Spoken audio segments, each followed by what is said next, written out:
Muito boa tarde, 10 de junho de 2021, ano 2 da pandemia. Com muito prazer, eu dou as boas-vindas ao conjunto de craques que estarão conosco para mesclar três siglas que se encontram nesse momento. Uma sigla é a Universidade de São Paulo, onde estamos realizando esse evento. Esse é um evento que é sediado no Instituto de Estudos Avançados, em parceria com o Grupo de Análise da Conjuntura Internacional. O professor Alberto Pfeiffer daqui a pouco falará, que é parte do Instituto de Relações Internacionais. O professor Amâncio está aqui conosco. A outra sigla importante é o IPEA. O IPEA, Instituto de Pesquisas Econômicas Aplicadas, do governo federal, uma instituição tradicional, aqui representada pelo Felipe Gestieira e pelo Pedro Silva Barros. Nós estamos, a USP e o IPEA, estamos celebrando um acordo de cooperação, e o professor Pedro Silva Barros, ele é o editor da revista Tempo no Mundo, e a terceira sigla, que não está diretamente presente, mas está indiretamente presente e motiva esse encontro, é a OCDE, Organização para a Cooperação e Desenvolvimento Econômico. Por um lado, USP e OCDE estão se aproximando, estabelecendo um acordo, o professor Alberto daqui a um instante detalhará, e por outro lado, a USP e o IPEA estão também nesse processo de estabelecimento de um acordo de cooperação, e a revista Tempo no Mundo, por uma feliz coincidência, publicou um número, na sua série de excelente série temática, publicou há poucos meses a edição relativa à OCDE. E, portanto, na verdade, há uma conjunção de USP e IPEA com o foco na OCDE, e que motiva esse encontro, para o qual nós temos, como eu disse, um time de craques. O professor Renato Baumann, que é o coeditor da revista, ele fará a apresentação daqui a pouco dessa edição, né? Coeditor da revista, quer dizer, da edição da revista sobre a OCDE.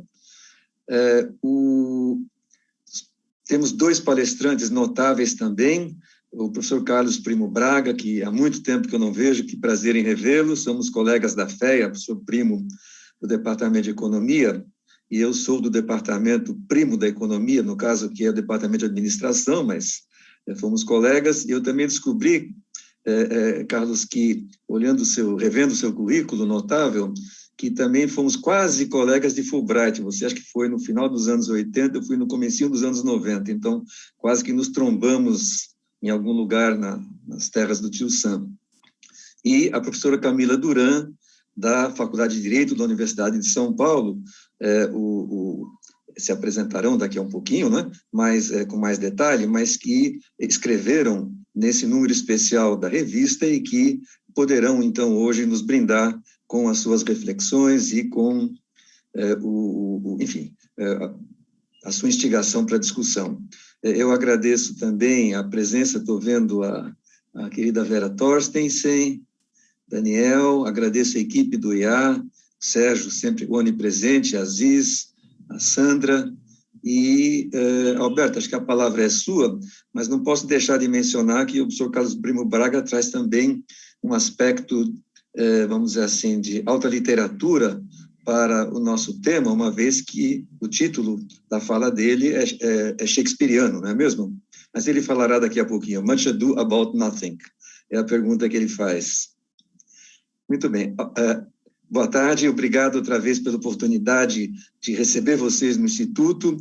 Ficamos devendo o café, ficamos devendo algo mais caloroso do ponto de vista físico, mas emocionalmente sintam-se acolhidos. E, Alberto, a palavra é tua. Obrigado, professor Plonsky. Um grande prazer iniciar, junto com o senhor, esse projeto sobre a OCDE na Universidade de São Paulo.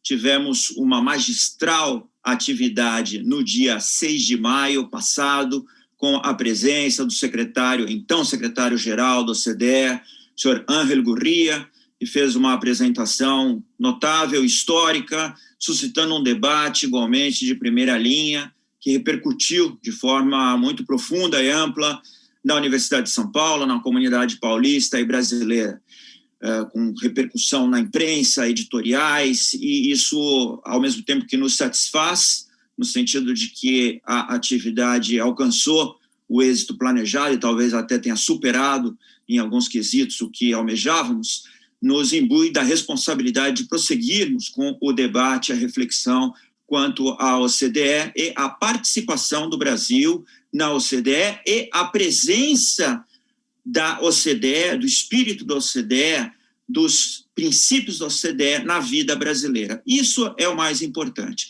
A simplificação da discussão quanto à relação entre Brasil e OCDE, colocada apenas no aspecto da acessão ou da adesão, do Brasil se tornar sócio ou membro, isso é uma discussão pertinente, porque oficializa, porque alça o Brasil ao mesmo nível dos membros plenos, mas ela é uma discussão parcial. Mais importante do que ser sócio de um clube é praticar atividades no clube, é desfrutar de todas as oportunidades e incidir sobre aquela comunidade do qual um deseja fazer parte. No caso da OCDE e do Brasil, é justamente este o ponto. Todo o amplo leque, gama de políticas públicas emanadas pela OCDE e auxiliadas na sua formulação e concretização pelos técnicos da OCDE, já está, pode e será ampliada a partir do entendimento de parte da comunidade brasileira, setor público e setor privado, das vantagens dessas regulações e das vantagens desta parceria que pode se estabelecer de uma maneira mais ampliada. E este é o espírito da atividade de hoje. Entender um pouco mais do aspecto dessa aproximação Brasil-OCDE, isso será objeto da fala do professor Bauman, um dos editores do número especial da revista Tempo do Mundo, e também é a questão central da reflexão proposta pelo professor Carlos Primo Braga. E a professora Camila Duran trará um aspecto mais específico, centrado, quanto ao Código de Liberalização de Capitais, uma questão mais pertinente ao mundo das finanças, da política monetária, e que, igualmente, tem repercussões sobre a governança monetária e fiscal brasileira. Aliás, o professor Daniel Steinberg, coautor da professora Camila, também presente aqui, a quem saúdo. O importante aqui é que sublinhemos a viabilidade da aproximação entre OCDE e USP, entre OCDE e Brasil, e, particularmente, que isto fomente aproximações também dentro do Brasil, né? Dentro dos interessados no conhecimento suscitado pela OCDE. E é nesse sentido que é muito oportuna a aproximação entre USP e Fundação Getúlio Vargas, aqui representada pela professora Vera Torstensen, uma diligente e ativa acompanhadora do tema OCDE, por meio do seu Centro de Comércio e Governança Internacional, e igualmente com o Instituto de Pesquisa Econômica Aplicada, o IPEA, com o qual uma parceria vem se desenvolvendo com a USP, e notadamente com o Instituto de Estudos Avançados e com o GACINT, o Grupo de Análise da Conjuntura Internacional, que tem suscitado o desenvolvimento de projetos comuns, um dos quais é este, no âmbito da revista Tempo do Mundo, cujo editor, o Pedro Silva Barros, egresso da Universidade de São Paulo, e agora técnico, agora já há um bom tempo, né, do IPEA e editor da Tempo do Mundo, em boa hora organizou esse dossiê sobre a OCDE e que possibilita esta nossa atividade desta tarde. Então, com um cumprimento a todos que nos acompanham no YouTube, a todos que estão aqui nesta sala Zoom, com os desejos de um excelente período de conversas, eu saúdo a todos e passo a palavra ao Pedro Silva Barros, editor da revista Tempo do Mundo. Obrigado, Pedro. Obrigado, Alberto. Boa tarde a todos os colegas participantes desse evento. É uma grande satisfação. Posso dizer certamente que eu me sinto em casa, né, nesse espaço entre a USP e o IPEA. né, esse evento sobre a OCDE organizado pelo IEA, que, como já foi dito, tem se empenhado nesse debate importante para o nosso país. O dossiê, eu acho que o Alberto já comentou as linhas gerais, né, sobre os textos da OCDE, a apresentação dos dois professores dessa tarde, né, da Camila Vidiar Duran, da Faculdade de Direito, e do Carlos Primo Braga, da Faculdade de Economia, ambas as escolas onde eu me formei. E eu vou colocar a revista numa perspectiva um pouco mais ampla, né? Todos os participantes desse debate, vários já leram, né? Os que se encontram aqui na tela do Zoom, o nosso número, que traz 13 artigos sobre o Brasil na OCDE, é um compilado importante, está amplamente disponível, né, nas páginas aí tanto do IPEA como do IEA, mas falar um pouco do processo, né, qual que é o objetivo da revista Tempo do Mundo e como a gente pode fortalecê-la nessa vinculação e nessa aproximação entre a USP, o IEA e o GACINT, enfim, o IPEA. A revista, ela pretende, eu acho que esse número foi exitoso nesse sentido, ser um espaço de diálogo entre as agendas centrais de política pública, com espaço para as agendas de Estado e governo, com a academia. E esse número a gente conseguiu ter artigos de vários atores importantes dentro do Estado brasileiro que tratam da questão, ou já trataram em outros aspectos, e também espaço para textos acadêmicos que dialogam com esse tema. Então, não é uma revista estritamente acadêmica, mas uma revista que tenta fazer essa articulação. Ela vem numa série de números. O ano passado a gente teve um número sobre BRICS, outro sobre América do Sul, outro sobre relações China-América Latina, e esse ano a gente começou com o Brasil na OCDE, próximo número que vai ser divulgado em agosto, sobre a retomada pós-Covid-19, e o número que está com a chamada aberta sobre os desafios da Amazônia, temas centrais, evidentemente, para as políticas públicas do Brasil. E o primeiro número do ano que vem, que é fruto dessa aproximação aí costurada pelo Gesteira, pelo Alberto, pelo professor Ari Plonsky, pelo Ivan Thiago Oliveira, nosso diretor internacional do IPEA, ela vai ser coordenada pelos professores Ari Plonsky e Alberto Pfeiffer, sobre as dimensões internacionais das políticas de ciência, tecnologia e inovação. Ela está aberta no site do IPEA. No segundo semestre, no fim do ano, a gente vai receber os artigos e o número vai ser discutido no ano que vem.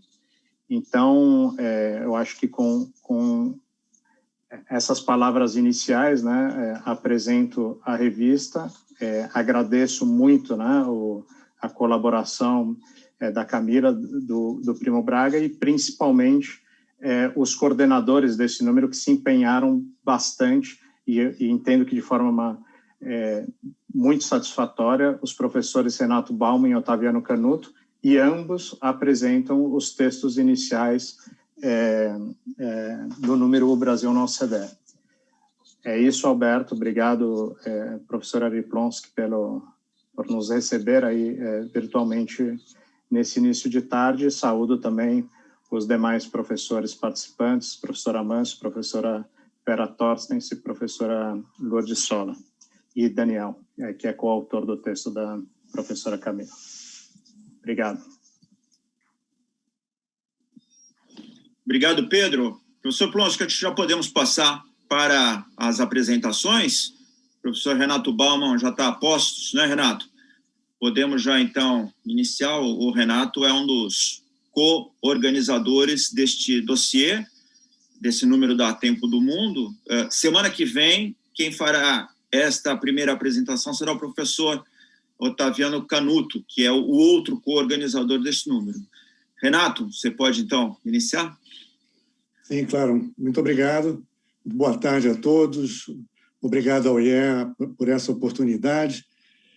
Vejo aqui a Vera, a Lourdes Sola, com quem não me encontro desde os tempos de doutorado lá na Inglaterra. Um grande abraço. O tema da OCDE, que vem voando aqui no Brasil já há algumas décadas, o Brasil resistiu muito aos convites. O Ângelo Gurria, sempre insistiu muito na membresia brasileira. E sempre houve resistências, diria que também ideológicas, numa eventual aproximação maior com essa organização. Mas isso não elimina o fato de que o Brasil já virou um jargão, o não-membro que participa do maior número de comitês da organização, né? A OCDE, a partir do momento em que se formalizou, em 2017, o pedido de acessão, esse tema ganhou importância, porque é preciso todo um processo de não só preparação, antes da preparação do Brasil, até a informação com relação à OCDE. O que é a OCDE e como funciona a OCDE e o que é demandado dos países membros dessa organização. A OCDE continua... eles não gostam de ser chamados de Clube dos Ricos, mas certamente é um clube seletivo. Em 60 anos, não chegou nem a dobrar o número de membros, e, sendo esse clube seletivo, a carteirinha de sócio dá a esses países um diferencial, um selo de qualidade, que é uma das grandes apostas das economias que tentam se aproximar ou participar de forma ativa desse processo. Por quê? Porque isso dá, em princípio, deveria dar um melhor acesso a mercados, particularmente no caso de financiamentos, porque se supõe que os países que participam plenamente dessa instituição dançam conforme a música que é tocada no Chateau, lá em Paris. A OCDE é conhecida como uma referência de boas práticas de governança. Ela tem algumas diretrizes que os países membros têm que adotar, mas, na maior parte dos casos, na enorme maior parte dos casos, ela não opera de uma forma impositiva, como é o caso, por exemplo, da Organização Mundial do Comércio. Ela não tem dentes. Ela trabalha, se me permitem a expressão, de uma forma via, entre aspas, constrangimento. Ela constrange os países a se aproximarem dos demais países no que se refere àquelas práticas que ela identifica como sendo as melhores práticas a partir da construção de indicadores com base em trabalhos empíricos. Então, ela tem uma mania de criar indicadores de todo tipo, né? E aí são divulgados rankings, e aí o país... E tem as chamadas peer reviews, que são os trabalhos de acompanhamento, de avaliação por parte dos demais sócios com relação a cada um dos participantes. E é um processo de constrangimento, é um processo de persuasão, e assim funciona essa membresia. Isso significa que um país que pretende participar desse jogo tem que, primeiro, conhecer o jogo. Segundo, conhecer as regras do jogo. E, terceiro, se preparar para poder entrar em campo. Há um conjunto de coisas, de itens, chamado o acquis, a expressão francesa, ACQUIS, a aquisição de conhecimentos da OCDE ao longo do tempo, que são 200 e poucos itens, uma planilha com 200 e poucos itens, que é uma condição mínima para um país postular a membresia plena. Com relação a esse aqui, o governo brasileiro já fez alguns exercícios e existe o convencimento aqui na esplanada dos ministérios de que 90 e tantos % o Brasil já corresponde em termos da legislação básica e das práticas adotadas. O que não é uma condição suficiente, porque vai ser preciso, a partir do momento em que se aprove o início da negociação para a membresia plena, vai ser preciso que o corpo técnico da OCDE faça esse mesmo exercício e chegue à conclusão de que, efetivamente, o país já fez o dever de casa e se qualifica. Não é nada trivial.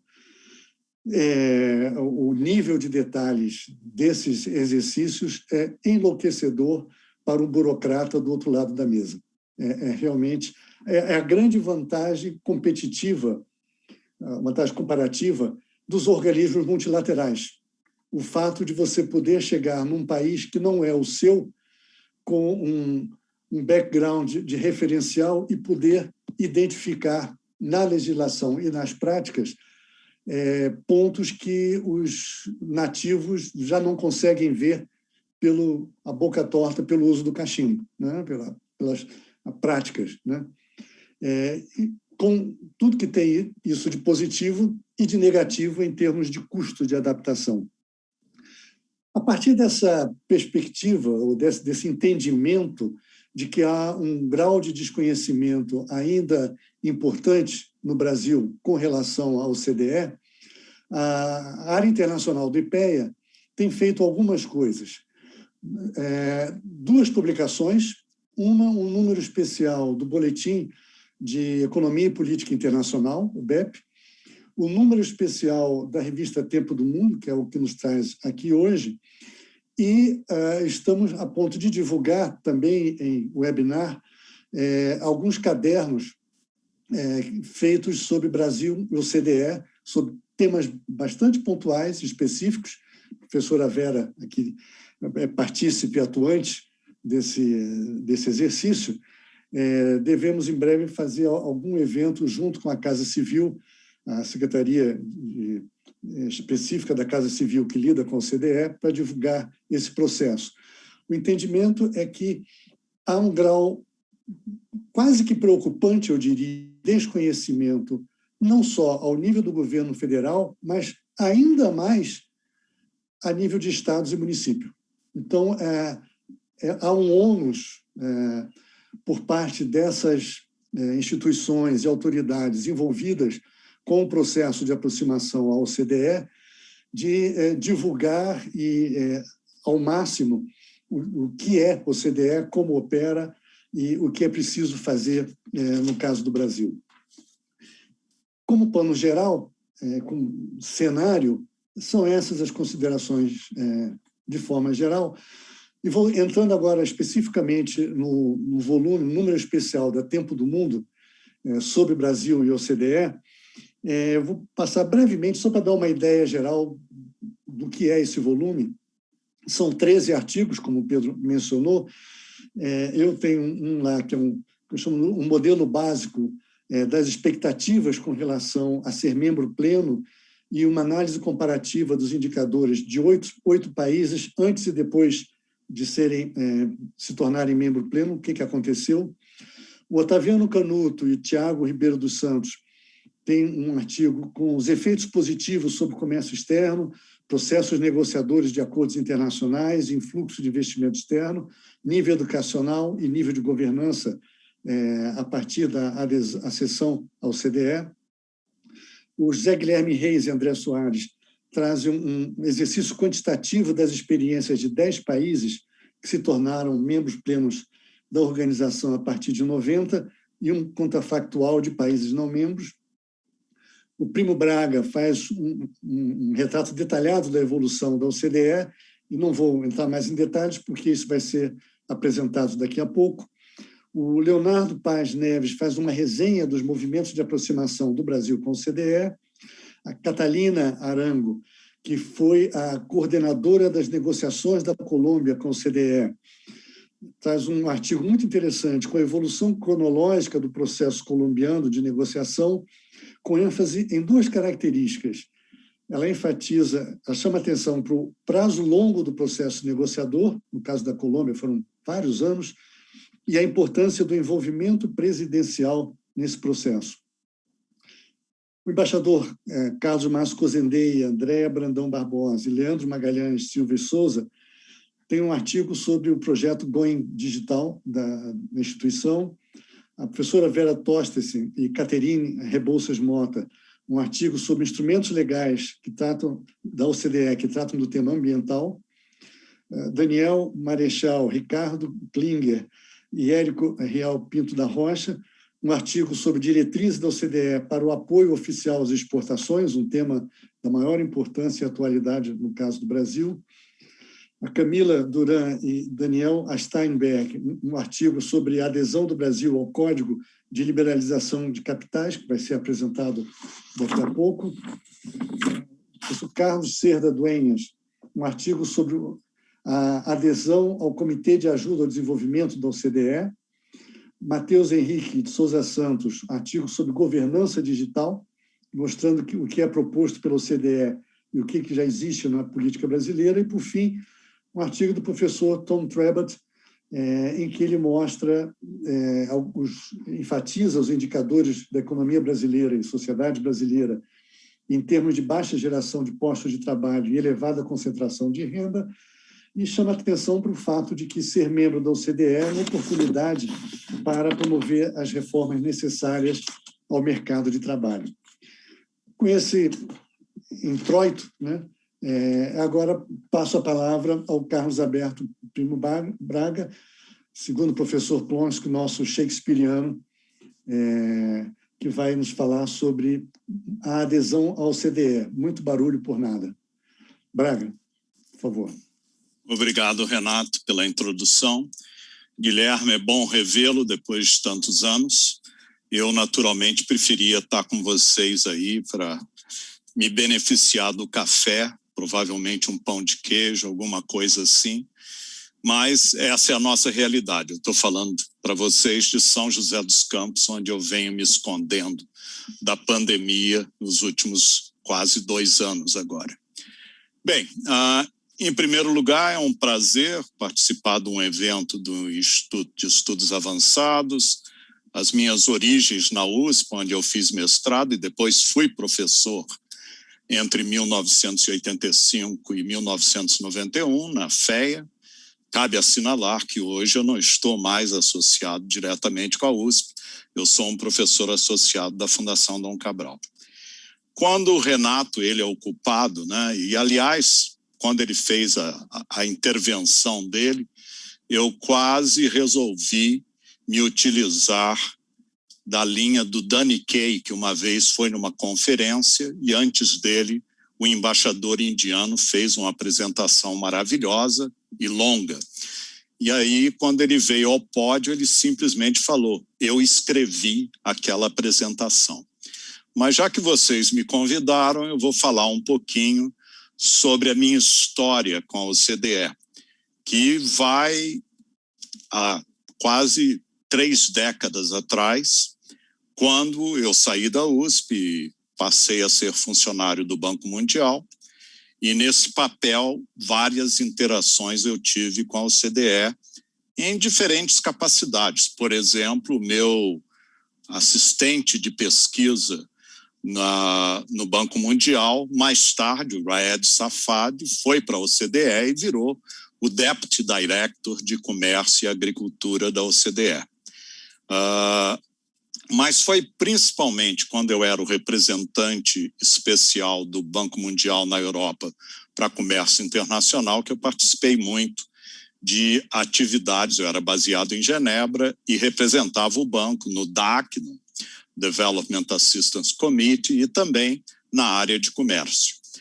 Então, só para esclarecer, o título aí shakespeariano é simplesmente por falta de imaginação, mas naturalmente dá uma ideia negativa.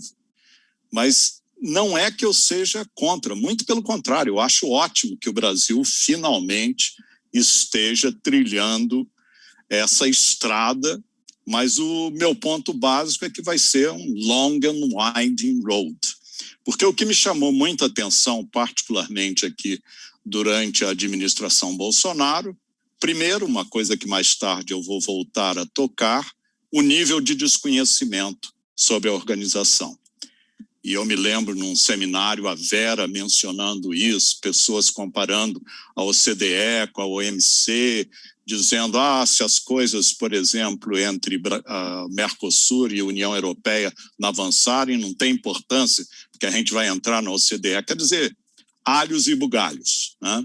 Mas, mais do que isso, né, a ideia de que esse seria um processo rápido, e não apenas rápido, mas indolor, e que daria um norte muito significativo, seria um caso de bala de prata para os problemas domésticos brasileiros. E aí, isso realmente é a origem do título que eu dei ao artigo, porque, primeiro, não será um processo rápido, estou pronto a apostar a minha pensão de que nós não vamos entrar na OCDE, pelo menos até o final da administração Bolsonaro, e vai levar mais do que isso, né? Para aqueles que estão acompanhando o processo, sabem plenamente que o processo ainda não começou, na realidade. O Brasil formalizou sua intenção, e temos 5 outros países também na mesma situação. São 6 países que formalizaram a sua intenção. Mas o processo, na prática, ainda não começou. Segundo, não será indolor.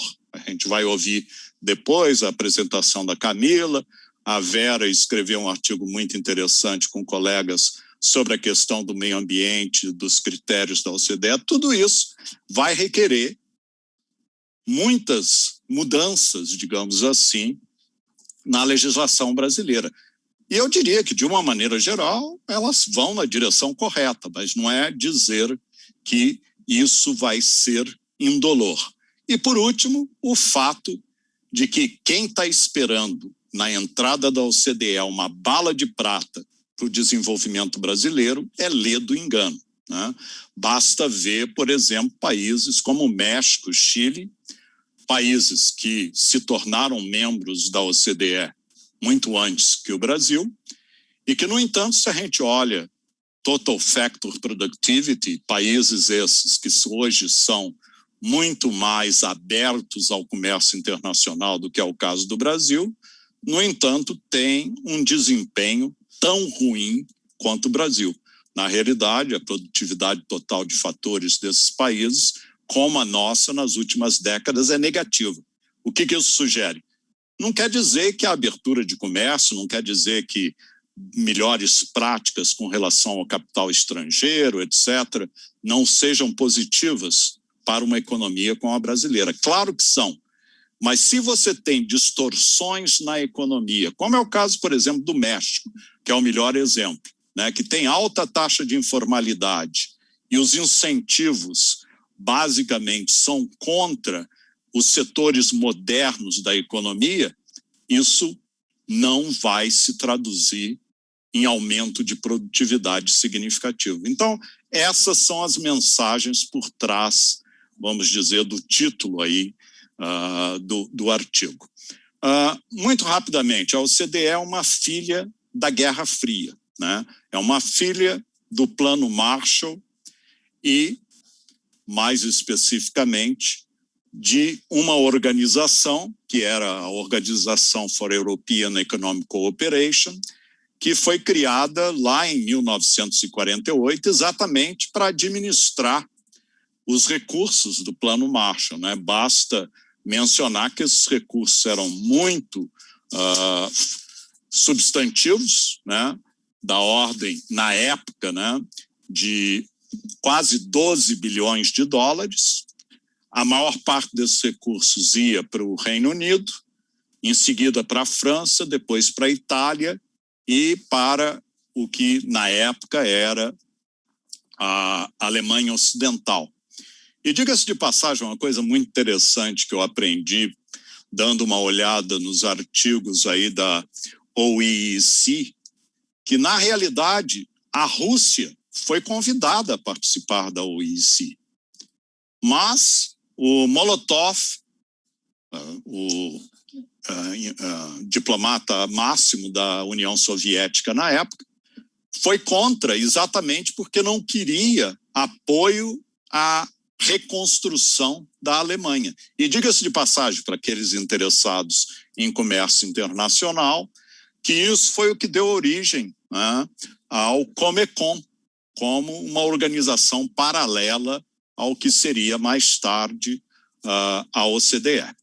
Então, essa é a origem, vamos dizer, da organização que se tornou uma realidade, né, só no início da década de 60, em 1961, com 20 países originais, como o Renato Bauman mencionou. Interessante, eram basicamente países europeus, os Estados Unidos e o Canadá se juntaram, e a Turquia, né? Então, na realidade, desde o início, a gente pode dizer que a caracterização da OCDE como um clube dos ricos vem com umas notas de rodapé.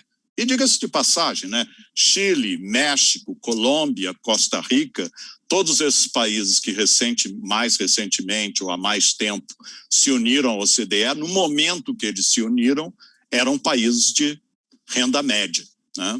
Mas, certamente, se mantém, vamos dizer, a visão de uma organização onde se encontram particularmente os países industrializados.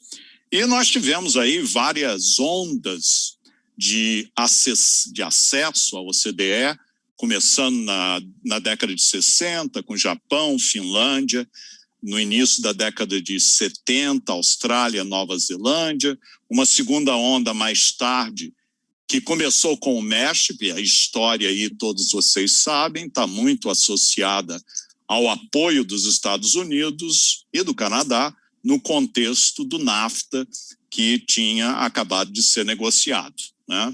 A República Tcheca, a Polônia, a Coreia do Sul e a República Eslovaca no ano 2000. Então, essa foi a segunda onda de enlargement da OCDE, e a terceira onda, que é mais recente, começa com Israel, Chile, em 2010, Eslovênia e Estônia também em 2010.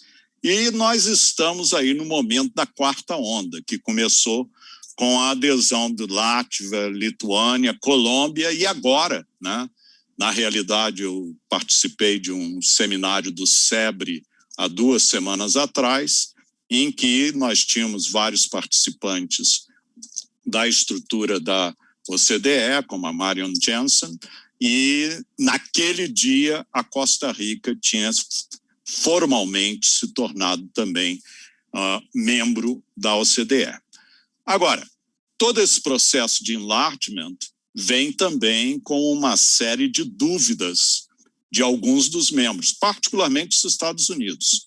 Em 2017, a OCDE colocou um Framework for the Consideration of Prospective Members, que na realidade é uma espécie de freio de arrumação, no sentido de que, por um lado, Angel Gurria, que é vamos dizer, uma força da natureza, né? Eu tive muitas interações com ele, particularmente quando eu era o representante do Banco Mundial na Europa, baseado em Paris, mas também quando eu fui o secretário executivo do Development Committee do Banco Mundial e do FMI. A minha função era basicamente controlar o tempo dos ministros. E algumas agências, Nações Unidas, OCDE, tinham 3 minutos para falar. Então, vocês imaginem controlar o tempo do Angel Gurria, né? Essa é uma experiência que eu não recomendo para ninguém, né? Para tornar ainda mais complicada a situação, no caso da OCDE, era dividido o tempo de 3 minutos entre o secretário-geral, o Angel Gurria, e quem fosse o chair do Development Committee. Então, ele tinha 1 minuto e meio. Vocês podem imaginar que ele não gostava muito dessa situação. Mas, enfim, nós temos uma organização que hoje se caracteriza como uma espécie de clube de boas práticas.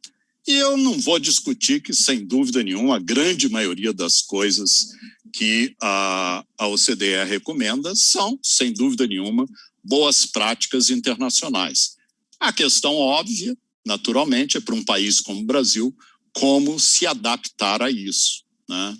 Em muitos casos, nós teremos problemas. Então, o Renato mencionou, é um dado que eu ouço com muita frequência, que o Brasil já está aí com 90% da sua legislação alinhada com a ACS. Eu não sei exatamente como é que eles calcularam isso, mas o que eu posso dizer é que o problema são os 10%. Né? Então, são exatamente áreas como o meio ambiente, né, em que o Brasil agora tem esse privilégio de se colocar como pária na comunidade internacional, que certamente está sendo utilizado também por motivos políticos, né? Então, toda a questão do deflorestamento na Amazônia foi abraçada por interesses protecionistas da agricultura europeia, né? Então, tudo isso complica a situação. Mas não é só isso, nós temos problemas com relação ao nosso tratamento de preços de transferência, a política tributária. Se a gente não consegue arrumar a nossa casa com relação à política tributária, o que dizer com relação às regras de jogo da OCDE? Vai ser uma área também dolorosa.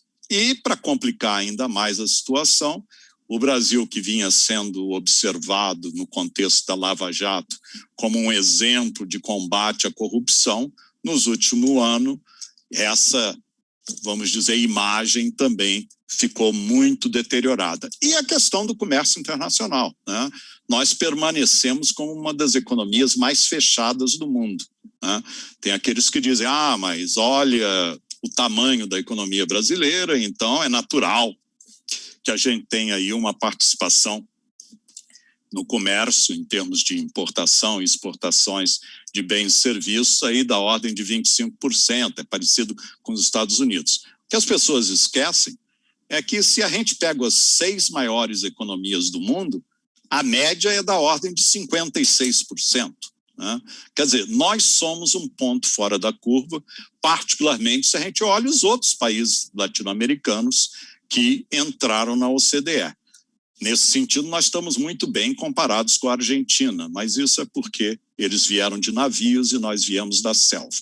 Mas o moral da história é o seguinte: como o Renato mencionou, em termos de custos, nós vamos ter que fazer essa adequação legislativa, em algumas áreas mais complicado que outras, mas eu não tenho dúvida que isso é possível, mas leva tempo. Tem o custo de ser membro, né? A Vera, se eu não me engano, sugeriu aí, baseado em alguns estudos, que é da ordem de 15 milhões de euros, dá para pagar, embora nós estejamos em atraso com várias organizações internacionais na atualidade. Não sei se são todas, mas com várias, mas enfim. E tem a questão da China, que é um problema que eu diria, foi mencionado rapidamente aqui na conversa que a gente teve antes de começar o webinar, mas que eu diria que é uma questão muito complexa para o Brasil, né? Basta dizer que a China é responsável por quase 80% do superávit comercial brasileiro. A China hoje é muito mais influente em termos dos nossos fluxos de comércio do que os países do G7. E se há uma coisa que eu estaria disposto a apostar, é que a OCDE, como um clube de países de economia de mercado, democracias, embora a Hungria esteja lá e outros, mas vai ter uma posição de enfrentamento com a China. Naturalmente, isso vai ser algo que vai estar muito associado à posição dos Estados Unidos. Porque se há uma área em que republicanos e democratas concordam, é essa questão do confronto estratégico com a China. Então, um perigo é que a OCDE vá se tornar, vamos dizer, como uma plataforma de oposição à China. E nesse contexto, onde que a gente fica, né? De novo, eu continuo apoiando a entrada à OCDE, mas tem esse potencial custo. Os benefícios, é claro, nós teríamos uma participação direta na elaboração de regras, nós poderíamos utilizar essas regras como âncora para as reformas que precisamos ter. Também, tipicamente, isso vai apoiar maior transparência nas práticas governamentais e a sinalização da possibilidade de uso de soft power, por exemplo, no DAC, né, onde o Brasil já tem uma atuação como observador, mas seria algo interessante. No frigir dos ovos, como eu disse, o custo e benefícios, os benefícios são maiores, mas, de novo, vai levar tempo, né? E aí, só para completar, a questão de uma pergunta que a Marian Jensen, nesse webinar que eu participei do SEBRE, há 2 semanas atrás, alguma coisa assim, ela fez, e o que o Brasil quer da OCDE? Aí eu falei para ela, olha, Marian, em primeiro lugar, 90% da população brasileira, 90% é uma subestimativa, tá? 95%, 99% da população brasileira has no clue what is OECD, tá? Essa é a realidade.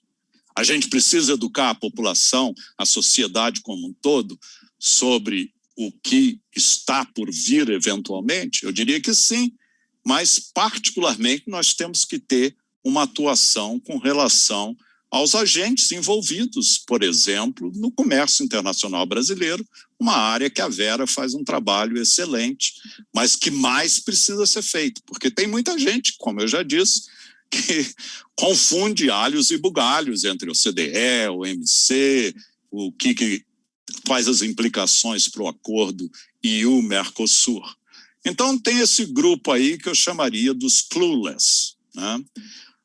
Agora, onde há uma resistência é o que eu chamaria de old guard na diplomacia brasileira. Ainda tem muita gente, né, que acha que o Brasil está cedendo um papel de liderança terceiro-mundista ao se juntar ao clube, entre aspas, dos ricos. Claro que isso é um pouco de ilusão, mas certamente, né, o Brasil, como membro da OCDE, vai ter mais dificuldades, por exemplo, de organizar o G20 da agricultura na OMC. Talvez até seja bom, porque deu no que deu, ou seja, deu em nada, né, no caso da OMC, mas é uma realidade, é uma mudança de posição. Há aqueles que é um subgrupo aí da Old Guard, que coloca, não, a gente tinha que colocar mais ênfase nos BRICS, né? Essa é, na realidade, o clube que a gente deveria ter uma prioridade em termos de ação diplomática no mundo internacional. Basta lembrar que a Rússia, né, ela foi inicialmente candidata a ser membro da OCDE, mas em 2014, por causa da crise da Crimeia, esse processo foi simplesmente paralisado, né? E aí nós temos o grupo do Nike, né? Just Do It. É a moçada que está trabalhando, pessoas como os vários embaixadores, o Carlos Cozendey é um bom exemplo, né? Estão trabalhando para fazer isso possível, e é um trabalho árduo, né? Mas, de novo, é um grupo importante e esse muito competente em termos de interpretar o que é necessário fazer. E tem um grupinho que eu chamo do Stefan Zweig Group, né? Brasil, o país do futuro, que acham que a OCDE precisa mais do Brasil do que o Brasil da OCDE. Bem, eu não vou comentar, mas eu diria que isso é um ledo engano. E eu paro por aqui. Muito obrigado. Obrigado, Carlos. Acho que dá uma boa visão geral. Eu, antes de passar para a Camila, se me permite, queria fazer dois adendos à sua exposição. Uma é o tema do custo.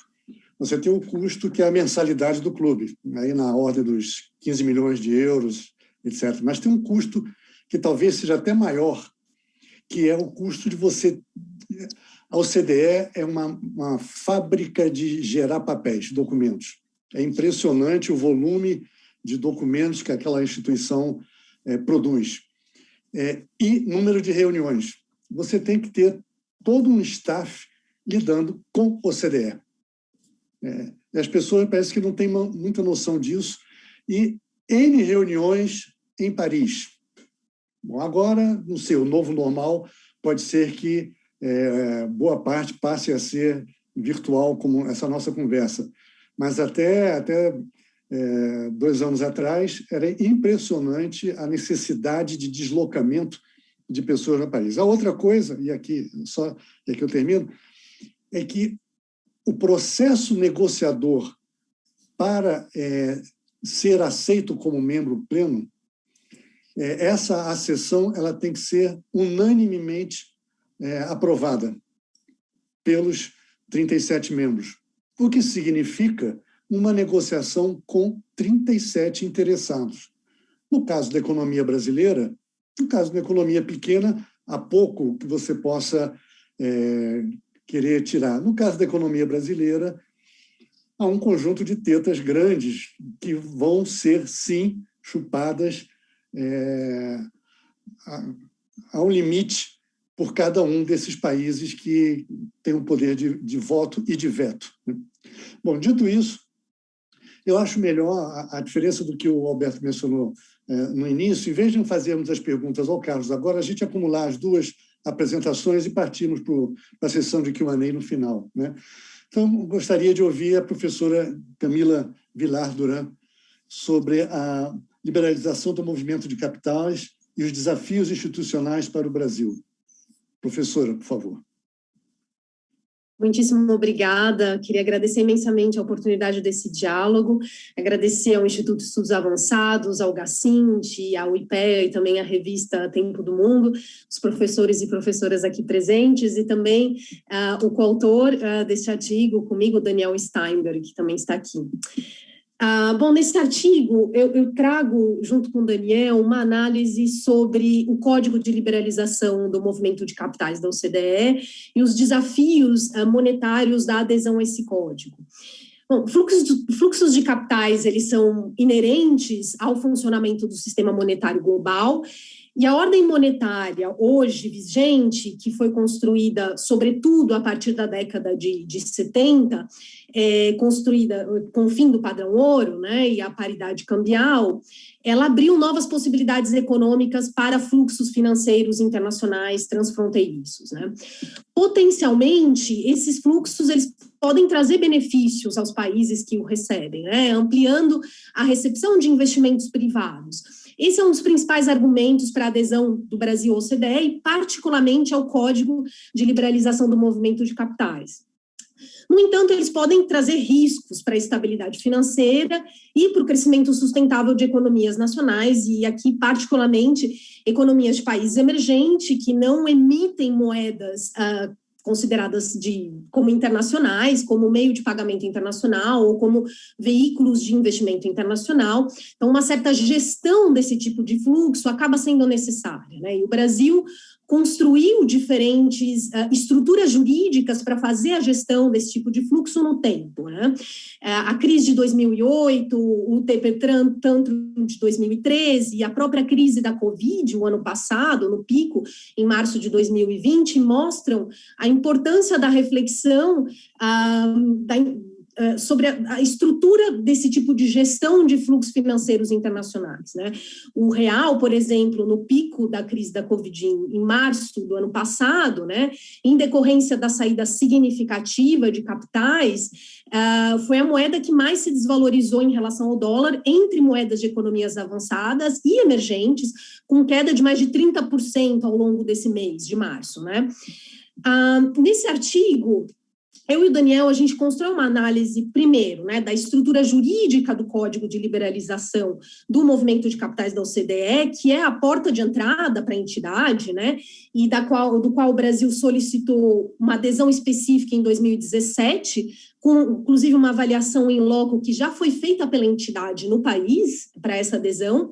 Esse é um dos instrumentos que eu entendo mais complexos e talvez mais desafiadores para a adesão do Brasil, né? O Brasil tem toda uma herança da legislação cambial de Vargas, né? E aqui, para as reformas legislativas necessárias para a adesão a esse código, há uma exigência de um certo grau de acordo político, em decorrência desse grau de institucionalização dessa legislação cambial, e como bem mencionado pelo professor Carlos, isso leva tempo, né? A gente precisa de um tempo para poder construir essas reformas e ter a adesão do Brasil aceita, né?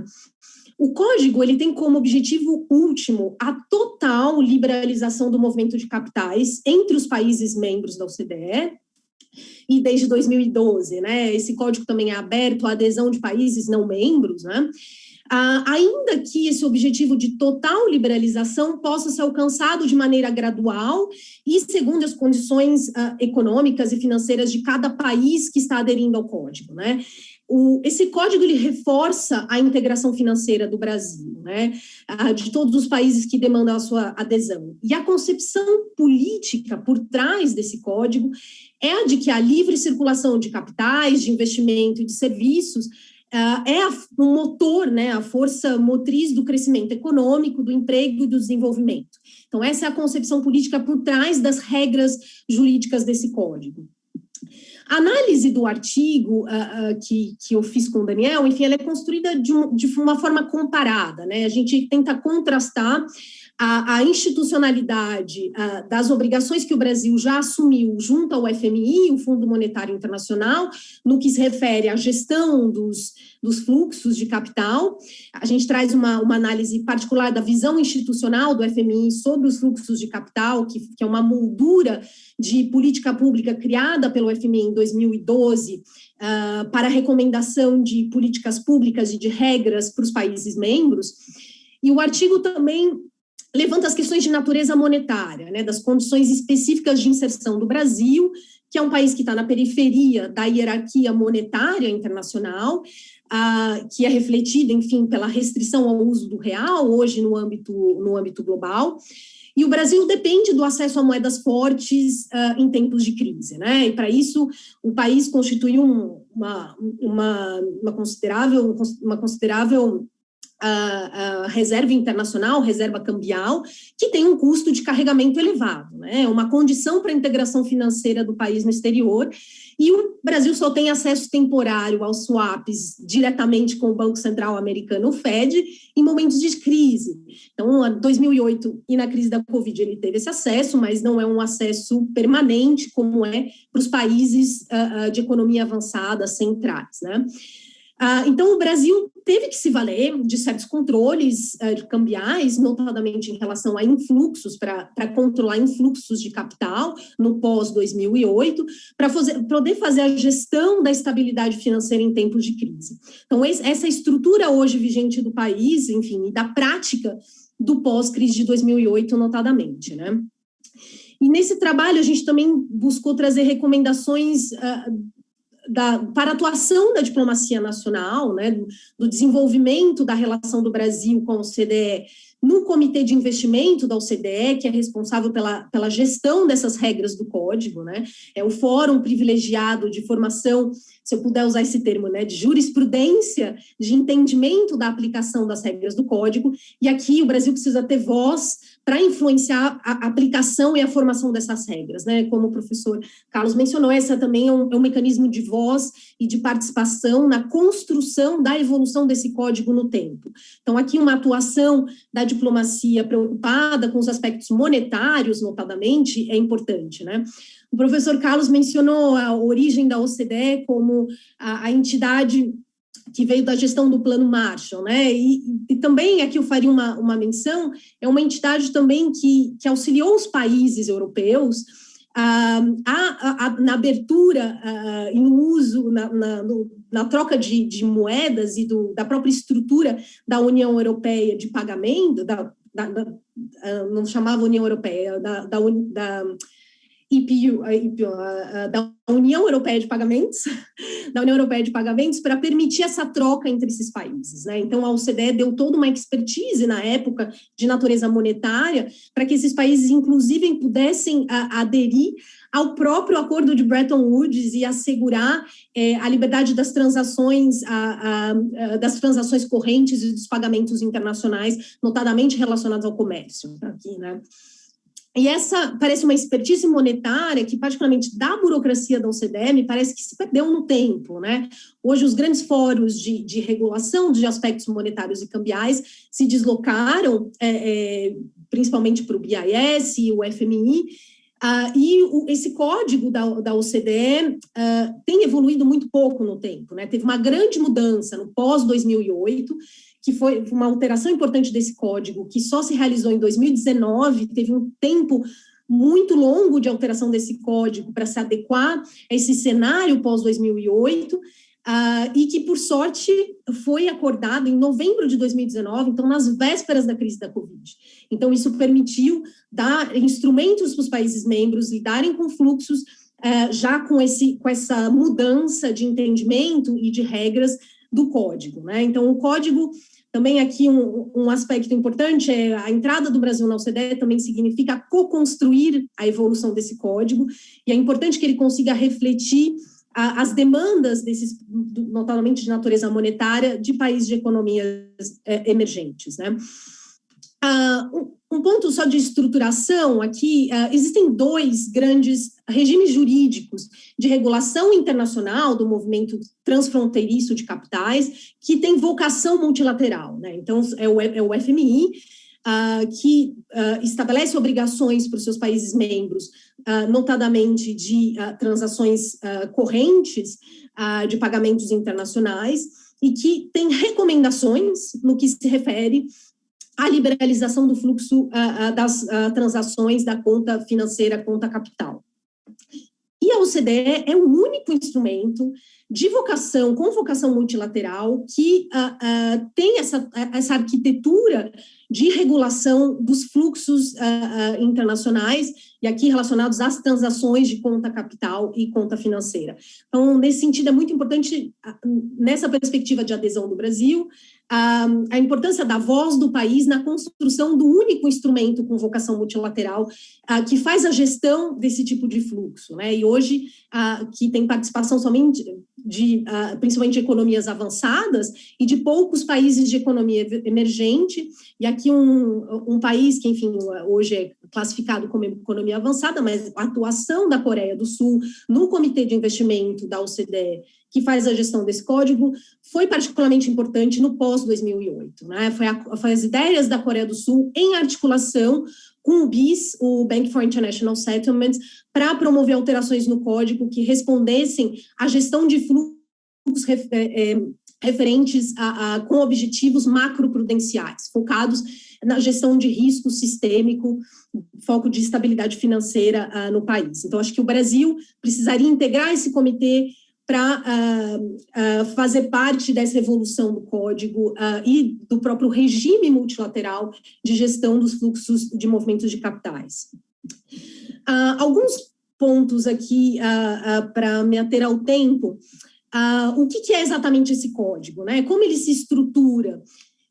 O código, ele é um conjunto de regras, né, de direitos e obrigações acordados entre os Estados-membros da OCDE. E como eu mencionei, desde 2011, na verdade, ele está aberto à adesão a países não membros. Por enquanto, nós não tivemos nenhum país não membro da OCDE que aderiu ao código, mas ele está aberto. O que é interessante é que essa participação, essa adesão ao código implica na participação do Comitê de Investimento que faz a gestão desse código. Então, aqui é um exercício de aprendizado institucional para o país que integra a OCDE e de compreensão do funcionamento desse código. Ele não é propriamente um tratado na concepção do direito internacional, ele é, na verdade, uma decisão do Conselho da OCDE que obriga aos países membros da OCDE.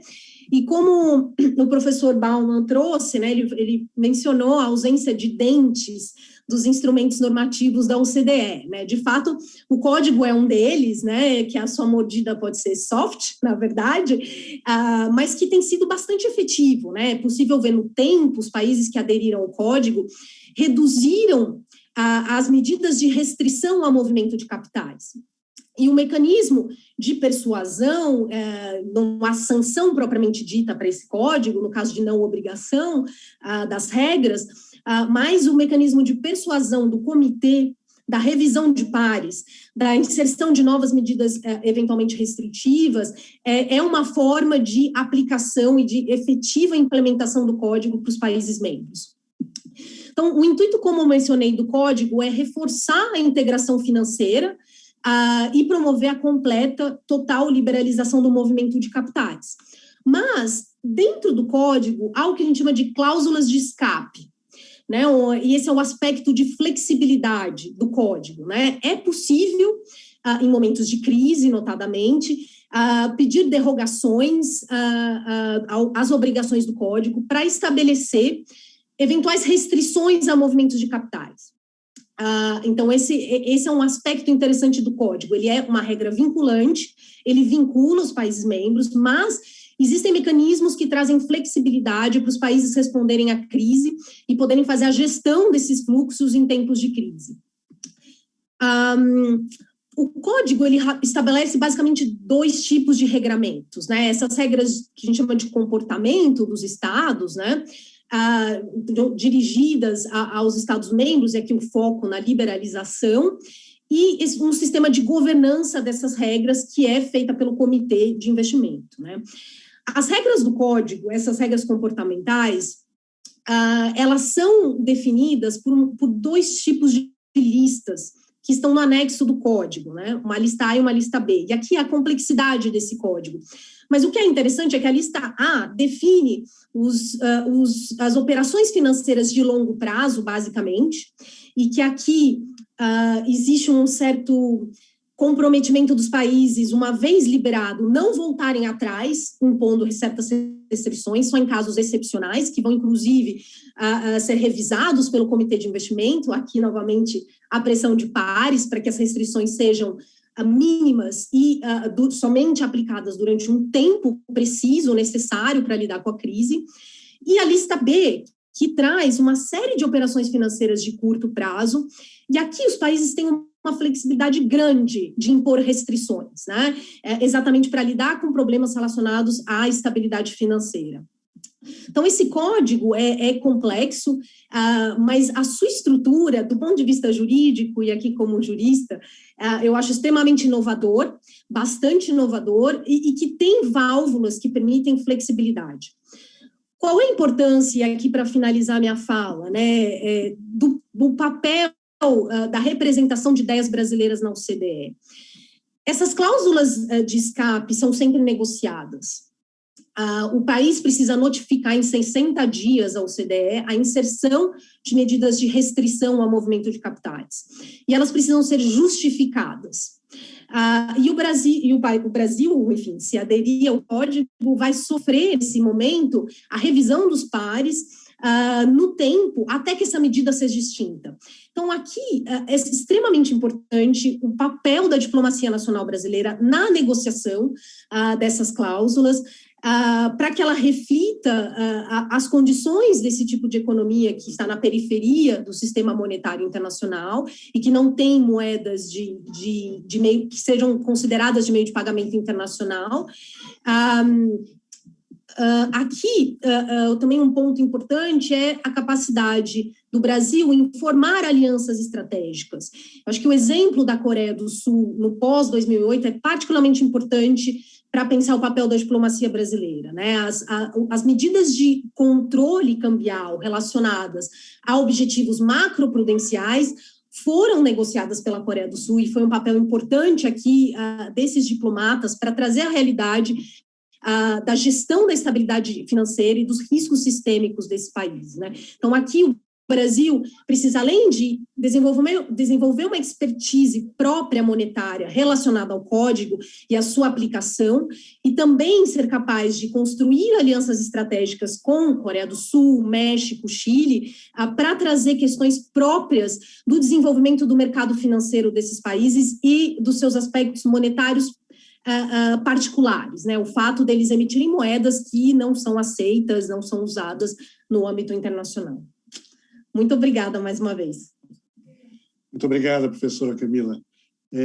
Notem o seguinte, quando há um retrato da economia brasileira que costuma dizer que o Brasil é muito fechado ao comércio, como todos nós sabemos, e o Primo Braga enfatizou, mas sempre foi muito aberto ao movimento de capitais. E quando você chega na porta da OCDE e vai tratar do Código de Liberalização do Movimento de Capitais, você descobre que está na base do morro, né? Tem uma corrida ladeira acima, íngreme, dolorosa. Eu tive a oportunidade de participar, quando estava no Ministério do Planejamento e depois na Camex, de algumas reuniões do pessoal do Banco Central com a OCDE. E o nível de detalhe que os caras pegam, só para dar um exemplo, com a SPU, com a Secretaria do Patrimônio da União, Foram acho que umas 3 ou 4 reuniões para tentar entender como é o processo, até onde um não residente, um estrangeiro, pode comprar terra no Brasil, a quantos metros da costa. Olha, é enlouquecedor o processo. E isso numa área que a gente considera que nós já somos bacana, já somos abertos ao mundo. Enfim, é bem mais complicado. O processo negociador é bem mais complicado e depois, enfim, como eu disse, vai ser uma negociação 1 a 1. Não sei se o Alberto quer coordenar a parte de perguntas, questões. Sim, Renato, nós não temos, em primeiro lugar, agradecer muito a tua moderação das duas falas, as duas falas especificamente, do Carlos Primo Braga e da Camila Villar Duran. Nós não temos muito tempo para o debate, então convido os que estão aqui nas salas, professora Vera, professora Lourdes Sola, professora Amâncio, professor Plonsky, professor Felipe Gesteira, professor Pedro Silva Barros, enfim, que sejam os partícipes desta interação. Nós temos pouco mais de 15 minutos, então que sejam observações bem tópicas e pontuais, de sorte a permitir aos colegas, principalmente a Camila e ao Carlos Braga, a reação, tá? Então, Vera, não sei se você tem alguma observação inicial. Eu tenho, mas eu venho depois da Vera e da Lourdes, naturalmente, né? Lourdes, eu sei que também queria fazer uma observação rápida. Um prazer imenso. Carlos e Camila, olha, parabéns pelo trabalho. Eu brinco com o Carlos, que eu não gostei do título, adorei o artigo, porque eu adorei o livro, o filme do Braham sobre essa peça de Shakespeare, que é fascinante. Carlos, eu realmente quero aproveitar a sua presença. O que as pessoas que você chama de old-fashioned, que são contra a OCDE, estão proclamando em YouTubes, etc. e tal, agora, é que o Brasil perde liberdades na conta capital, que a gente vai quebrar, se tiver uma crise especulativa, o Brasil não vai se salvar. Então, eu peço para vocês dois que conhecem a área, porque, pelo meu entendimento, aconteceu em 2015 um acordo entre o CDE e FMI muito claro. Quem manda em crise de capital é o FMI. E se o Brasil quiser inventar um curralito ou inventar qualquer tipo de medida, imposto que seja, para segurar a entrada de capital especulativo, quem vai decidir isso é o FMI e não o CDE. E eu não consigo convencer o pessoal da velha guarda de que isso realmente aconteceu. Então, que bom encontrar vocês dois, tá? Então, se vocês puderem me ajudar. Obrigada. Vera, deixa eu só pular nesse tema, porque eu tinha uma pergunta aqui bem rápida. Qual país em desenvolvimento, qual país na periferia financeira, já teve alguma dificuldade de lidar com uma situação de crise, de estrangulamento, sendo membro do Código? O exemplo que o Stiglitz fala e todos os nossos amigos old-fashioned é Coreia. Pronto. Turquia, México, Chile, que enfrentaram crise, eles não conseguiram utilizar-se da latitude permitida pelo Código para darem conta da crise? Dizem que não, que o fato deles estarem na OCDE atrapalhou muito. Então, que bom encontrar dois especialistas na área. Vamos lá.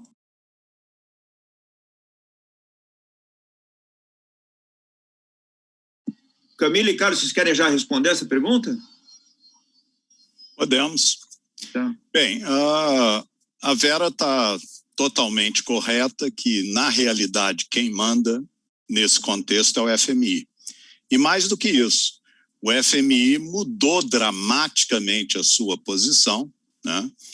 Eu, na época, era o diretor de política econômica e dívida do Banco Mundial, lá de 2008 a 2010. Foi exatamente em meio à crise financeira global que o FMI teve novas atitudes com relação, que a gente poderia dizer, uma nova ortodoxia do FMI com relação a movimentos de capitais, que é muito diferente lá do que a gente poderia caracterizar como o Washington Consensus lá dos anos 90, em que liberalização de fluxos de capital é bom e deve ser feito tão rápido quanto possível.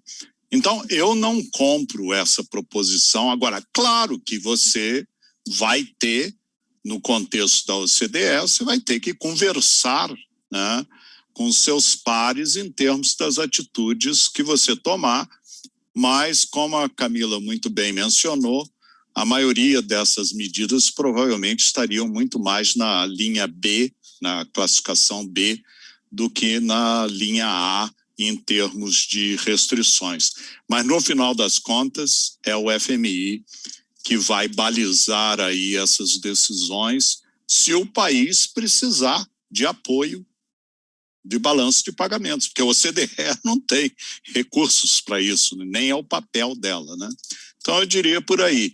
Agora, só voltando ao ponto do Renato Bauman, que ele mencionou, que eu acho que é muito importante para a gente entender toda a questão do processo político de adesão, ele disse, né, que nós temos que lembrar que tem 37, na realidade, agora com Costa Rica, 38, né, membros que vão querer mamar nas nossas tetas em termos de negociações. Isso vai acontecer, está acontecendo, né?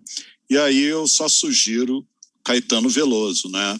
A famosa vaca profana, dona das divinas tetas, derrama o leite bom na minha cara e o leite mau na cara dos caretas.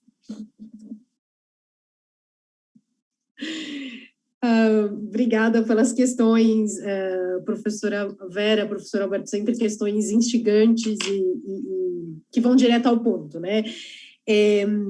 Bom, o FMI, esse papel é fundamental para o FMI, eu diria não só o FMI, mas também o BIS, né? O Banco de Compensações Internacionais foi uma das principais entidades a construir todo o conhecimento técnico sobre controles de capital relacionados com o objetivo macroprudencial e que foram decisivos para a adoção desse tipo de controle pela própria Coreia do Sul, né, para poder lidar com o fluxo de saídas e de entrada, notadamente de entrada, o influxo de capitais no pós-2008, né? E aqui a discriminação dos fluxos especialmente não é dirigida ao residente e não residente. O objetivo é a discriminação em relação à moeda.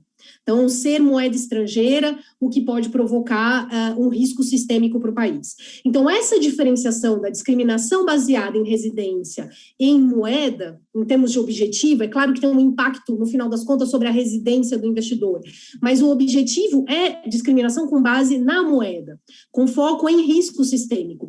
A construção desse conhecimento técnico pelo BIS e junto com o FMI, foi que foi possível sustentar, inclusive, a mudança do próprio código em 2019, formalizada em 2019. Então, aqui, mais uma vez, a importância da diplomacia brasileira em participar da construção desse conhecimento. Porque se a gente está do lado de fora, a gente não participa dessa construção. O caso da Coreia do Sul foi particularmente conturbado, porque ela não notificou o CDE sobre a restrição feita, porque na concepção dela, ela estava seguindo o conselho do BIS, do FMI. Então, isso gerou um tumulto bastante grande, mas que acabou vindo a ser formalizado pela alteração de 2019, que beneficiou a todos os países de economia emergente, inclusive a Turquia. O FMI, de fato, qual o potencial do FMI influenciar essa questão, né? Como o Brasil tem reservas internacionais, ele não precisa contar com o FMI como prestamista de última instância. Então, não vai vir esse tipo de medida para o Brasil pelo FMI, pelo menos não para o Brasil, né? E eu acho que a medida de ter reservas internacionais é extremamente importante, porque dá independência para o país na sua tomada de decisão. Inclusive, não podemos esquecer que foi também isso que garantiu o swap temporário com o FED e a colocação do Banco Central do Brasil na roda dos bancos centrais mais importantes do mundo para respostas à crise. Então, é uma construção de credibilidade também que é importante.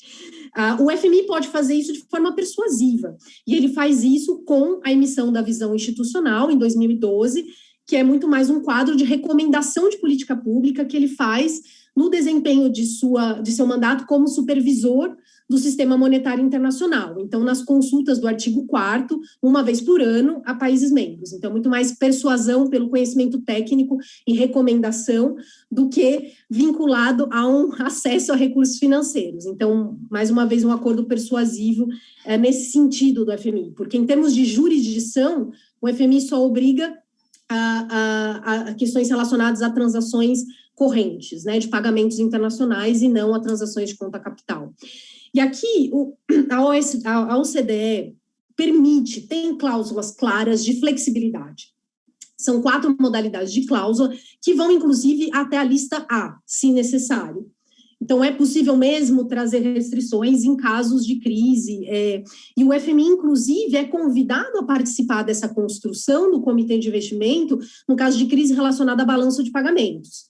Então, essa construção é conjunta pelas entidades multilaterais, e aí os países podem se valer desse conhecimento também construído pelo BIS e pelo FMI, nesse sentido, e trazer para dentro do Comitê de Investimento da OCDE. Mas existem mecanismos institucionais de flexibilidade, eles podem ser acionados, mas precisa de inteligência e expertise das burocracias nacionais, porque é altamente complexo e a maioria do Comitê de Investimento é formado por economias avançadas, que talvez, enfim, não tem interesse em colocar essa pauta no comitê de investimento. Então, essa capacidade de construir expertise e se valer de outras organizações internacionais precisa ser feita. Eu acho que esse é o ponto, porque existem mecanismos jurídicos passíveis de serem acionados. Não sei se o Daniel, que é o teu coautor, gostaria de fazer algum adendo à tua resposta a esse tema, Daniel? Aliás, obrigado pela presença, hein, Daniel? E parabéns pelo artigo. Eu que agradeço, o debate está muito rico, eu não tenho nenhum adendo, a professora Camila já contemplou todas as respostas. Obrigado. Obrigado. Professora Lourdes Sola, a senhora tem alguma dúvida, algum comentário? Bom, não é comentário. 2 das minhas dúvidas foram satisfeitas com as respostas do Dr. Primo Braga e da Camila. Uma delas era exatamente a questão do Fundo Monetário. E a segunda vai pelo lado da flexibilização das regras. Eu sou das pessoas que estão a meio caminho oscilando entre um certo ceticismo com a OCDE e com a nossa entrada na OCDE. E como cientista política, eu gostaria, não que vocês elaborassem, porque acho que não é o objetivo do debate, mas à luz dos custos que foram enumerados de várias ordens, desde a estrutura ou as divisões internas da diplomacia, os custos que o Bauman enumerou, eu gostaria que ajudassem a identificar quais são os problemas do Brasil, que não são reformas, aquilo que implica em processos de transformação, se deparam com... Um dos problemas é a multiplicidade de pontos de veto. Né? Então, eu queria que ajudassem a pensar, não agora, mas de alguma forma, onde vocês localizariam os principais pontos de veto. Eu não estou falando da conjuntura atual, não estou pensando da problemática específica do governo, deste governo, mas eu estou pensando que são pontos de veto estruturais que, de alguma maneira, sejam decisivos para que a gente participe daquilo que a Camila está enfatizando, que é da normatividade a ser construída ou a ser corrigida, em função da gente neutralizar as tentativas de levar, enfim, de aproveitar das tetas brasileiras ao trans. Quer dizer, é preciso construir um tipo de diplomacia capaz de pensar a normatividade e, portanto, politicamente informada de por onde você desfaz os principais pontos de veto. Às vezes, há situações em que você desfaz um, e aí os linkages positivos, ao desfazer um, desfazer outros, são importantíssimos. É uma coisa que me preocupa, porque eu andei escrevendo sobre questão monetária há muitos anos, e realmente eu acho que me ajudaria muito a repensar isso. Obrigada.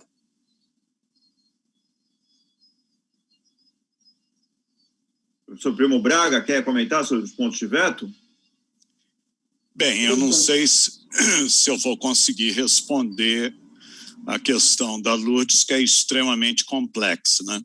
Mas eu acho que o ponto que implicitamente ela levanta é que esse é um processo político, né?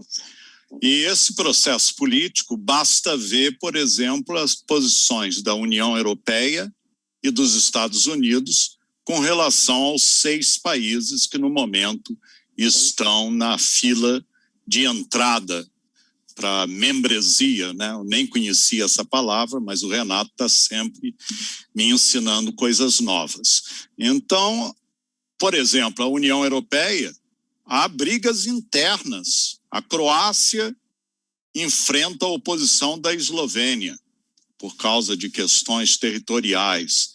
A Romênia enfrenta a oposição da Hungria por causa de minorias húngaras na Romênia, e por aí afora, né? Basta lembrar que, em 2018, o secretariado, o Angel Gurria, falou que a prioridade eram Argentina e Romênia, em termos da ordem de entrada. Obviamente, a Argentina, por causa da posição do governo Macri naquele momento, né? Hoje, a situação é muito diferente. Basta lembrar que o Brasil ganhou aí o apoio da administração Trump, que graças a Deus já se foi, mas que de qualquer forma mostrou naquele momento um processo negociador, né? O Brasil abdicou do tratamento especial e diferenciado na Organização Mundial de Comércio como parte desse acordo e apoio dos Estados Unidos, né? Agora, a União Europeia, por exemplo, é em favor de considerar os 6 países ao mesmo tempo. Os Estados Unidos, por sua vez, é muito mais, digamos, entre aspas, conservador em termos do aumento da membresia, né? Isso sugere que em todos esses processos a gente vai encontrar diferentes níveis de pressão dependendo das coalizões que se formem. Eu não sei, Lourdes, se eu te respondi, mas basicamente é um processo político. Quer dizer, a gente tem que fazer o nosso dever de casa, mas isso é necessário, mas não é suficiente por causa dessas caracterizações aí em termos das diferentes coalizões de interesse.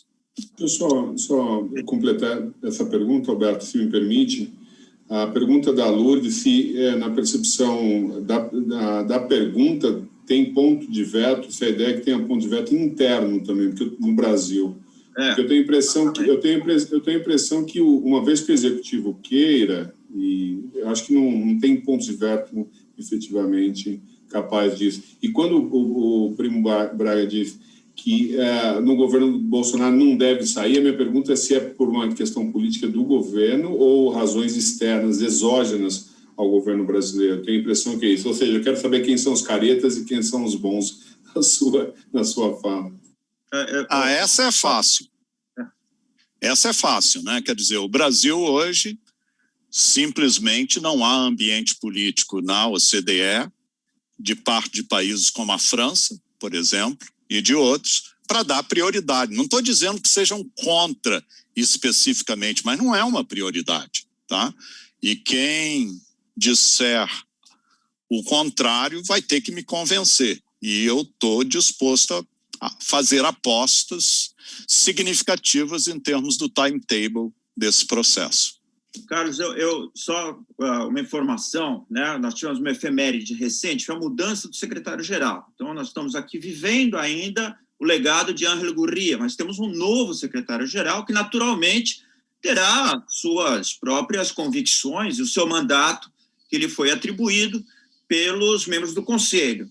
É natural que, neste momento, haja um certo rearranjo interno, né? Um exame do que vem sendo feito, um reordenamento de atos, prioridades, pessoas, né? Então, eu creio que não é nem questão do Brasil ser prioridade ou não. Acho que, neste momento, a prioridade dada ao enlargement, né, o alargamento, fica um pouco de lado. Agora nós vamos ter que entender qual é a dinâmica que o novo secretariado vai atribuir à OCDE. Temos um novo governo nos Estados Unidos, que é o principal acionista da organização, e nestas duas transições vai se encontrar uma fórmula do encaminhamento da governança interna.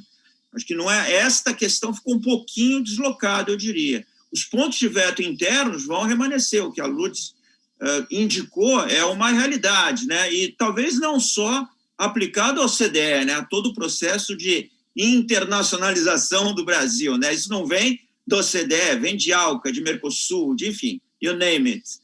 Mas, Renato, eu não sei, já estamos com 14h32, o professor Plonsky, que tem o controle aqui da banda, valiosa banda tecnológica do IEA, ele sabe se a gente tem mais banda ou já está na hora da nossa banda parar de tocar, né, professor Plonsky? E aí nós passaríamos para o Renato fazer o... Não, deixamos a banda passar, pode continuar. Pode continuar, então tá bom. Então, o professor Amâncio, só foi essa questão? Amâncio, tem mais alguma observação? Eu queria também ouvir do Bauman o impacto da OCDE em relação ao Mercosul. A sensação é que tem, caso essa sessão seja bem sucedida, o descompasso do Brasil com relação aos demais membros, em particular da Argentina, esse gap tende de aumentar do ponto de vista regulatório. Queria saber a avaliação dele sobre esse impacto OCDE, Brasil e Mercosul. Obrigado. Desde logo, a Argentina é competidora. Então, se um entrar, o outro só vai ficar para a próxima leva, com todo o ressentimento que isso vai causar de um lado ou de outro da fronteira. E isso é muito claro, né? O Mercosul, propriamente, está andando de lado já há algum tempo, né? Seria um tema para um outro seminário, mas eu sempre defendia a ideia de que, se não houver processos complementares, de processos produtivos complementares, win-win, são 30 anos em que a gente negocia como é que eu entro no mercado do outro.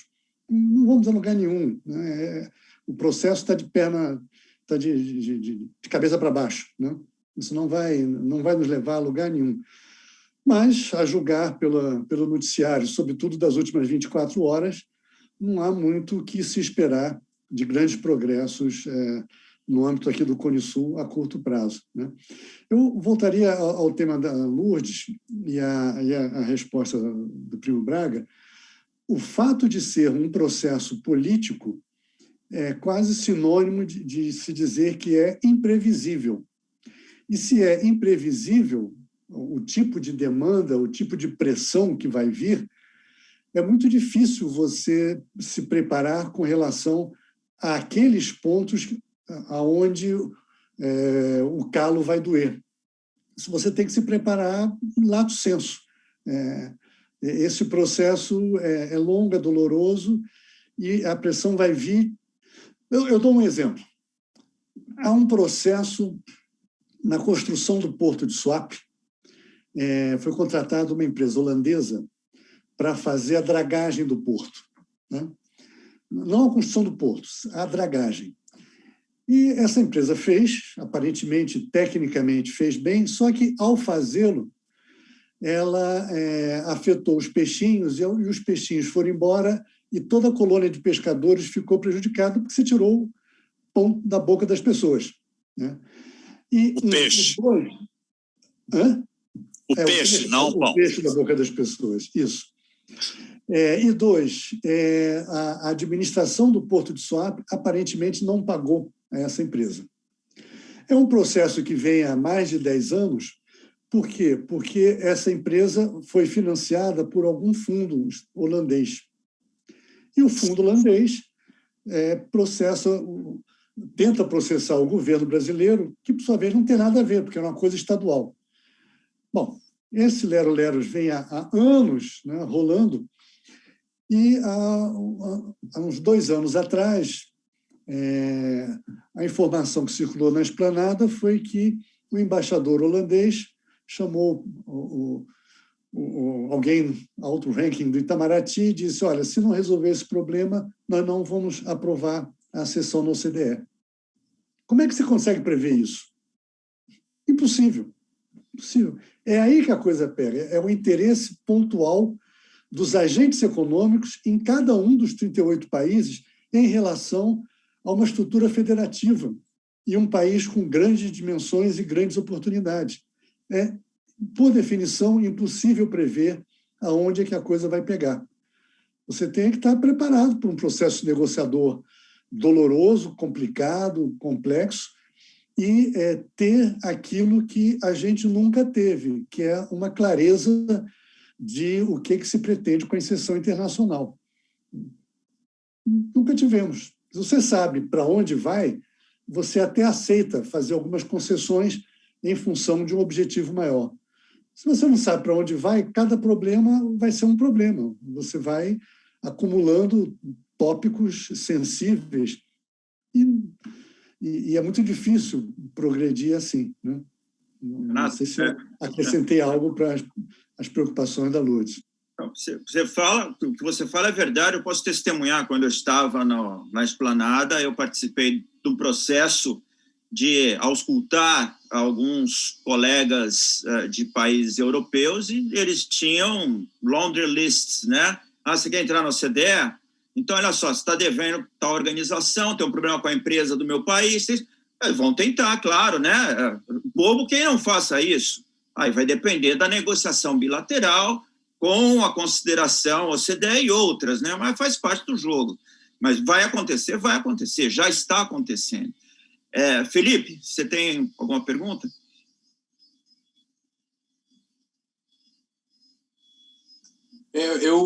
Eu sei que eu estou meio de rainha da Inglaterra, mas eu vou aproveitar para colocar essa dúvida que veio a partir da pergunta do Amâncio. A gente vê um ativismo, até de certo ponto surpreendente, da CNI, né, em apoiar a entrada do Brasil e fazem seminários e parece que é bastante arraigado isso neles. Por outro lado, eu não vejo isso em outras associações empresariais. Particular, estou pensando na CNA, mas também na FEBRABAN, por exemplo, né? Ou tantas outras que nós podemos imaginar aí que tem evidente influência política em Brasília, né? Ao que vocês atribuem isso? Para começo de conversa, qual é o tal interesse da indústria? Por que é tão notável? E por que a gente não ouve falar das outras, né? A CNA, por exemplo, na verdade tem alguma oposição? Isso tem a ver talvez com a crescente proximidade com a China? Gostaria de ouvir um pouco. Eu não sei exatamente, acho que é mais para o Bauman, mas talvez o Carlos Braga tenha algo a falar sobre isso. Obrigado. A CNA é bastante ativa no Conselho Empresarial Brasil-China, por razões perfeitamente compreensíveis, né? No caso da CNI, inclusive, é interessante, porque você chama atenção para um ponto importante, esse proativismo. O pessoal lá tem vários documentos muito interessantes a respeito. No entanto, quando você começa a falar de reforma de abertura comercial, é o inverso. É como se fossem duas coisas totalmente díspares, né? E é a mesma entidade. É como parece que esquecem que a aproximação com o OCDE quase que implica necessariamente uma reforma da política comercial brasileira, política comercial externa brasileira. Não saberia dizer o que está por trás disso. Talvez o primo Braga tenha alguma luz. Estou numa escuridão total quanto a esse tema. Deve ter a ver com o Pedro Mota Velho da Sandra Rios. Não sei se a Vera quer agregar algo, como Vera e este que vos fala tem alguma circulação nesses meios empresariais. A CNI tem assento no Fórum Empresarial do Setor Privado da OCDE, então ela tem de ofício que participar de reuniões e emitir opiniões e preparar opiniões que reflitam a visão da indústria brasileira, do empresariado nacional. Então, ela tem essa competência, essa obrigação, esse dever, né? Isso faz com que ela tenha uma produção própria. Mas é evidente que o Renato indicou, na hora do vamos ver, né, na hora da onça beber água, já que estamos usando aqui certas alegorias, talvez não haja tanta simpatia, né, por algumas medidas que serão trazidas à baila. Toda a parte de regulação tem a ver com a OCDE vai impactar a indústria, né? Então, isso é uma tensão constante do empresariado nacional. Mas ainda não amadureceu o suficiente, eu diria, não percolou. Na Fiesp, que é onde eu e o Vera estamos, lá na Diretoria de Comércio Exterior e Relações Internacionais, o assunto ainda é marginal. Ele tangencia discussões, nós chamamos a atenção, nós indicamos potencial, que nós estamos acompanhando, mas para o cara no chão de fábrica mesmo, o camarada está investindo, isso ainda não repercute. Então, não é uma pauta, né? Tem outras pautas mais prementes, mais urgentes, mais incertas, né, professor Baum, para serem tocadas. Ainda não é fogo para apagar. Quando for fogo para apagar, aí o pessoal vem com mangueiras e caminhões, não se preocupe.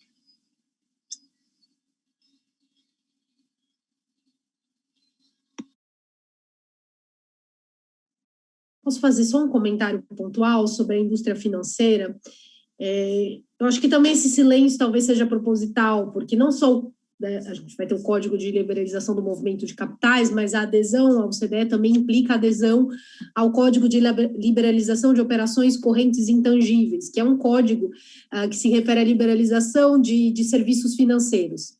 Então, a não discriminação com os serviços financeiros providos por não residentes. Então, talvez o aumento da competição seja algo que uma das razões, talvez, que esse silêncio seja proposital.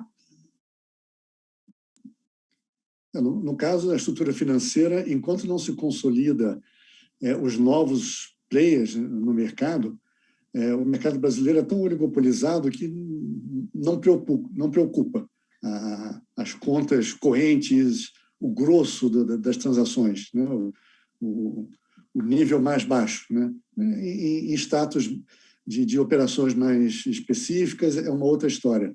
Mas, em termos de conta corrente, os bancos estrangeiros que vieram, poucos sobreviveram, né? Você tem um oligopólio, a multiplicidade de agências, a onipresença de 3 ou 4 bancos não preocupa, né? Enquanto as fintechs e outros agentes não se consolidarem e isso caracterizar uma entrada de concorrência específica preocupante, até aqui eu acho que não dá um fio de cabelo branco para um presidente de grande banco no Brasil.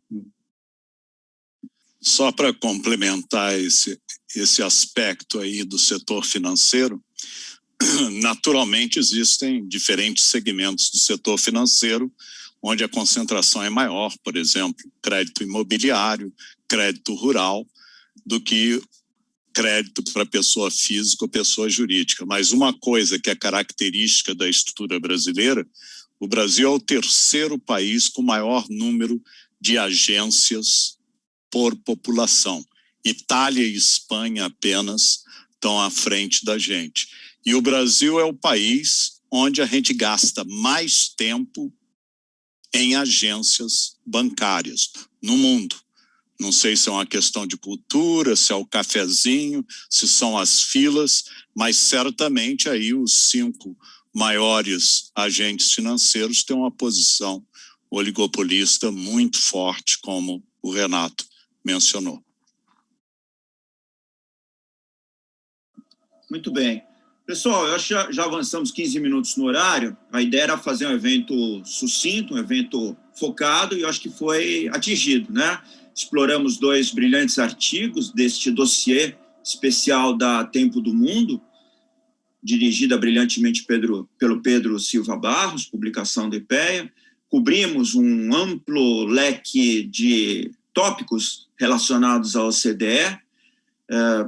Talvez a gente tenha mais a falar, tem mais barulho do que sobre nada ou sobre tudo, enfim, eu não sei nem como jogar as palavras aqui, mas tem coisa para conversar, né, Carlos? Acho que não é tão inócuo assim. O teu misleading title talvez leve alguém a pensar que OCDE não parece tão importante, é muito importante.